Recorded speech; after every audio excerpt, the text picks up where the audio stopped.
வணக்கம் மக்களே. இப்போ நம்ம எதை பற்றி பார்க்க போகிறோம்னா வெள்ளை சர்க்கரையை எப்படி உற்பத்தி பண்ணுறாங்கன்னு இருக்கோம். எதுக்காக இந்த வெள்ளை சர்க்கரை உற்பத்தி பண்ணுறாங்கிறத நான் இப்போ சொல்கிறேன் அப்படின்னா, ரீசெண்டாக நான் ஒரு நாள் நானும் என் ஃப்ரெண்டும் சாப்பிட்டுருந்தோம். சாப்பிடும்போது பார்த்தீங்கன்னாக்கா வெள்ளை சர்க்கரை கலந்த ஒரு உணவை கொடுத்தாங்க. சரி சாப்பிட்லான்னு சொல்லிட்டு அதை வாங்கி சாப்பிடும்போது இது வெள்ளை சர்க்கரை சேர்த்து செஞ்சுருக்காங்க, அந்த டேஸ்ட் நல்லா இல்லை அப்படின்னு சொன்னேன் நான். அதுக்கு அவர் இருந்துகிட்டு என்ன சொல்லுவாருன்னா, இந்த மாதிரி வெள்ளை சர்க்கரையெல்லாம் கெமிக்கல்ஸ்லாம் ஆட் பண்ணி தான் தயாரிக்கிறாங்க, உற்பத்தி பண்ணுறாங்க. கெமிக்கல் ஆட் பண்ணி உற்பத்தி பண்ணுறாங்கிறதுலாம் உண்மை தான், இல்லைன்னா சொல்லலை. அதுக்கப்புறம் இன்னொரு வார்த்தை சொன்னார், மனுஷனுடைய எலும்புகள், அதாவது ஹியூமன் பீயிங்ஸோட போன்ஸ்லாம் யூஸ் பண்ணுறாங்க, அதெல்லாம் யூஸ் பண்ணி தான் இந்த வெள்ளை சர்க்கரையை உற்பத்தி பண்ணுறாங்கன்னு சொன்னார். இதை கேட்டது எனக்கு ஷாக்காயிடுச்சு. என்னடா திடீர்னு இப்படி சொல்கிறாங்கன்னு சொல்லிட்டு நானும் இதுக்கு முன்னாடி நான் வெள்ளை சர்க்கரை உற்பத்தி பண்ணுற ஆலைக்கு சர்க்கரை ஆலை, அதாவது அந்த ஃபேக்ட்ரிக்கு போயிருக்கேன். அந்த ஃபேக்ட்ரியில் எப்படி உற்பத்தி பண்ணுறாங்கிறத பார்த்துருக்கேன் நேர்லேயே. ஆனால் இவர் சொன்ன மாதிரி எங்கேயுமே அந்த கெமிக்கல்ஸ் ஆட் பண்ணப்பட்ட ஹியூமன் பீயிங்ஸோட இதெல்லாம் ப்ரிசர்வேட்டிவ்ஸ்லாம் பண்ணுறாங்களான்னு அந்த மாதிரி நான் எங்கேயும் பார்த்ததும் இல்லை. சரி வேறு புதுசாக சொல்கிறாங்கன்னு சொல்லிட்டு நானும் கூகுள் பண்ணி பார்த்தேன்.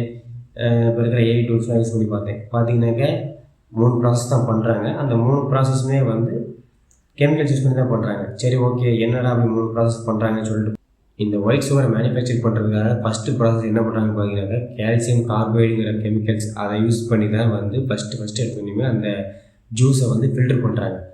ஃபில்டர் பண்ணி முடித்ததுக்கப்புறம் நெக்ஸ்ட்டாக அடுத்த ப்ராசஸ் கொண்டு போகிறதுக்கு என்ன பண்ணுறாங்கன்னா பார்த்தீங்கன்னாக்கா, இங்கேருந்து பாஸ்பரேட் ஆசிட் அதை மிக்ஸ் பண்ணி அதோடைய மாசுக்கள், அதில் இருக்கிற குப்பை தூசு இதெல்லாமே ஃபில்டர் பண்ணி எடுத்து அதை க்ளீன் பண்ணுறாங்க.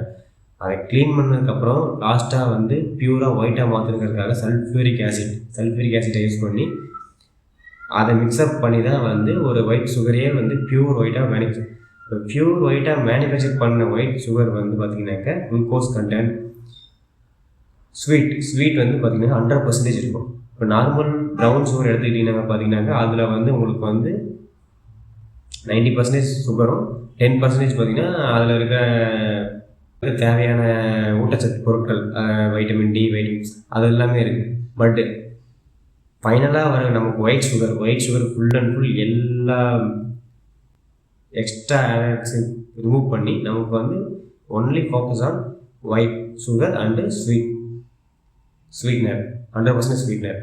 இதனால் என்ன பிரச்சனை வருதுன்னு பார்த்தீங்கன்னாக்கா, நம்ம சாப்பிடும்போது ஃபுல்லாக இதை தேவைக்கு ஏற்ப எடுத்துக்கிட்டால் பிரச்சனை இல்லை. தேவையை விட அதிகமாக எடுத்துக்கும் போது என்ன பிரச்சனை ஆகும்னா, ஹியூமன் பீயிங்ஸ்க்கு குளுக்கோஸின் லெவல் அதிகமாகும். குளுக்கோஸோட லெவல் அதிகமாக நம்ம பாடியில் இன்சுலின் அதிகமாக சுரக்கும். இன்சுலின் அதிகமாக சுரக்கிறதுனால தான் டயபெட்டிஸ் வரும்.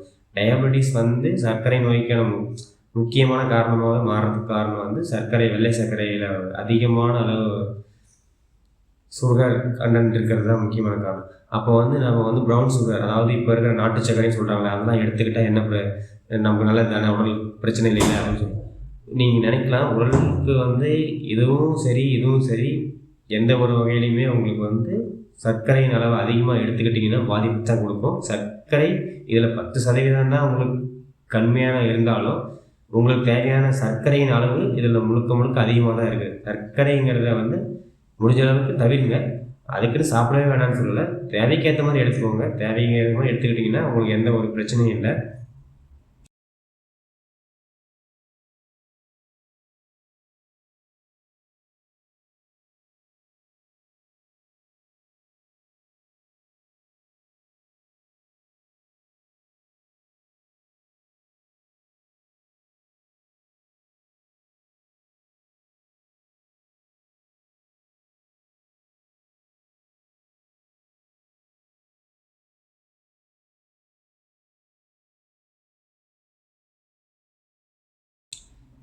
நீங்கள் இந்த எப்படி இந்த சர்க்கரையை உற்பத்தி பண்ணுறாங்க, வெள்ளை சுகரை உற்பத்தி பண்ணுறாங்கங்கிற வீடியோவை கிளிப்பாக நான் போடுறேன். அதையுமே அட்டாச் பண்ணியிருக்கேன். இந்த வீடியோவில் பாருங்கள். பார்த்து உங்களுக்கு ஒரு கிளாரிட்டி கிடைக்கும். அப்போ தான் நீங்கள் தவறான புரிதல் இல்லாமல் கரெக்டாக ஓகே இப்படி தான் பண்ணுறாங்க, இந்த மாதிரி கெமிக்கல்ஸ்லாம் ஆட் பண்ணுறாங்க அப்படின்னு சொல்லிட்டு உங்களுடைய குழந்தைகளுக்கும் சரி, வீட்டில் இருக்கவங்களுக்கு பெரியவங்களுக்கும் சரி எல்லாத்துக்குமே சுகரை எந்த அளவுக்கு கண்ட்ரோல்டாக கொடுக்கணுமோ அந்த மாதிரி லிமிட்டாக கொடுத்துக்கிட்டு ஒவ்வொரு நாளைக்கு தேவையான அளவுக்கான சுகரை மட்டும் இவ்வளோ தான் எடுக்கணும்னு சொல்லிட்டு உங்கள் டாக்டரோட சஜஷனில் சுகரை சாப்பிட்டுக்கிட்டோம்னா உங்களுக்கு எந்த பிரச்சனையும் வராது.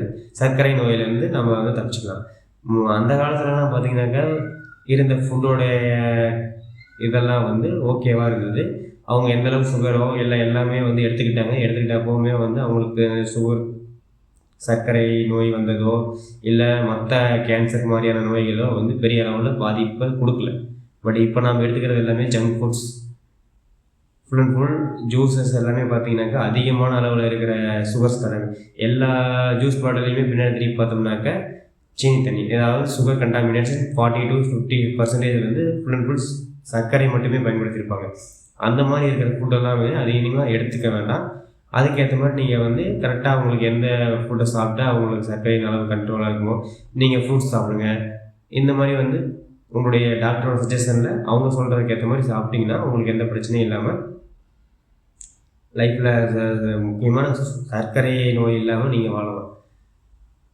இதுவே நம்ம வந்து இந்த பதிவுல வந்து சொல்லணும்னு சொல்லி தோணுச்சு, பண்ணியாச்சுங்க. ஏன்னா ஏதாவது இதில சந்தேகங்கள், உங்களுக்கு இந்த வீடியோ புடிச்சிருந்தா, இல்ல புடிக்கல, நிறைகள், குறைகள் இதெல்லாம் பத்தி இருந்திருந்தா, நீங்க லைக், டிஸ்லைக் பண்ணுங்க. இல்ல கமெண்ட்ல சொல்லுங்க. என்ன எப்படி இருக்குன்னு சொல்லிட்டு. இந்த வீடியோ புடிச்சிருந்தா நீங்க வந்து சப்ஸ்கிரைப் பண்ணுங்க நம்ம சேனல். நன்றி.